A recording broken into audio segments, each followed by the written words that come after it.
700 करोड़ से अधिक के जीएसटी घोटाले में एक बार फिर से छापेमारी शुरू कर दी है। ईडी ने रांची, कोलकाता और मुंबई में जीएसटी घोटाले से जुड़े हुए लोगों के ठिकानों पर एक साथ छापेमारी की। बताया जा रहा है कि शिव कुमार देवड़ा के गिरोह से जुड़े हुए लोगों के ठिकानों पर दबिश दी गई है। झारखंड की अगर बात करें तो 8 ठिकानों पर ईडी की रेड चल रही है। रांची में भी ईडी की टीम अलग अलग ठिकानों पर छापेमारी कर रही है। ईडी की एक टीम पीपी कंपाउंड स्थित कृष्णा अपार्टमेंट के 4थे फ्लोर पर स्थित फ्लैट के अलावा अगर बात करें तो मेन रोड और साथ ही कई जगहों पर रेड कर रही है।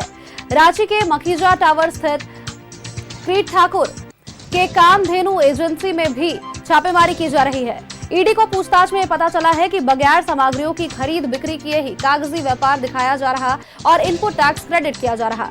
और इससे पहले अगर बात करें तो जीएसटी घोटाले से पहले दौर की छापेमारी में ईडी ने कोलकाता में शिव कुमार देवड़ा, जमशेदपुर में अमित अग्रवाल और उर्फ विक्की भालोटिया सहित 4 लोगों को गिरफ्तार किया था।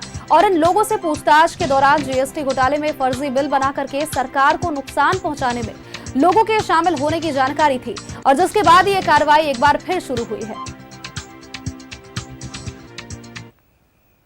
और महाराष्ट्र के 12 ठिकानों पर ईडी की दबिश दी गई है। राजधानी रांची के पीपी कंपाउंड और मेन रोड स्थित मखीजा टावर में भी पूरी कार्रवाई की गई। मखीजा टावर के जो है कामधेनु एजेंसी पर जो है यहाँ पूरी कार्रवाई की गई है। चूंकि यहाँ पूरा कार्रवाई जो है वो अब क्रीट ठक्कर के ठिकानों से जोड़ करके देखा जा रहा है। राजधानी रांची के क्रीट ठक्कर के पीपी कंपाउंड स्थित आवास और कामधेनु एजेंसी जो है वो क्रीट ठक्कर के परिवार और दूसरे बेटे के द्वारा जो है पूरे कारोबार को आगे बढ़ाया जाता है। इन कंपनियों पर आरोप है कि फर्जी जीएसटी के लाभ को लेने को लेकर के सेल कंपनियां बनाई गई। उसके बाद से ही इस पूरे मामले पर कार्रवाई जो है वो शुरू की गई थी। क्योंकि यह पूरी कार्रवाई जो है तकरीबन 700 से 800 करोड़ रुपये की जो है वह बताई जा रही है। इस पूरे मामले को लेकर के बताया जा रहा है कि इससे पहले पूर्व में जब जीएसटी घोटाले को लेकर के कार्रवाई की गई थी, कोलकाता से शिव कुमार देवड़ा, जमशेदपुर से अमित अग्रवाल उर्फ विक्की भालोटिया से 4 लोगों की गिरफ्तारी हुई थी।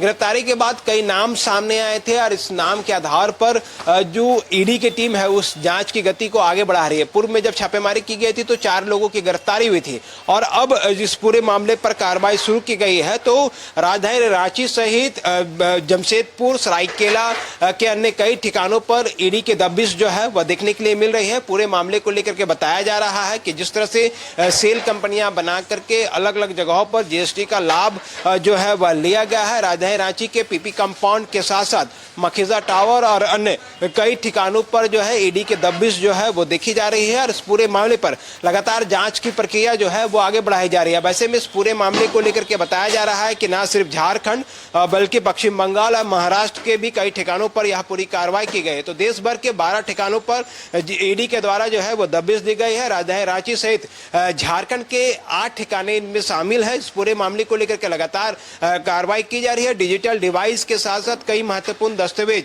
बैंक अकाउंट्स के साथ साथ कई बिंदुओं को ईडी के द्वारा जो है वो खंगाला जा रहा है। पूरे मामले की तफ्तीश की जा रही है।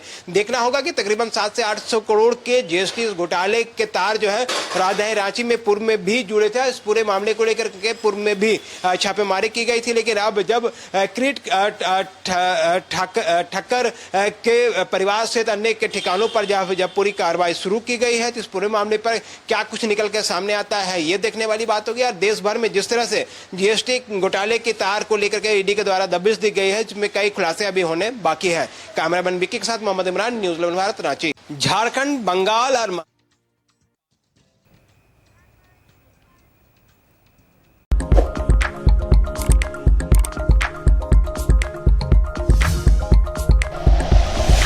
Like and share videos, subscribe करें हमारा चैनल और प्रेस करें बेल आइकॉन। न्यूज़ 11 भारत, सच है तो दिखेगा।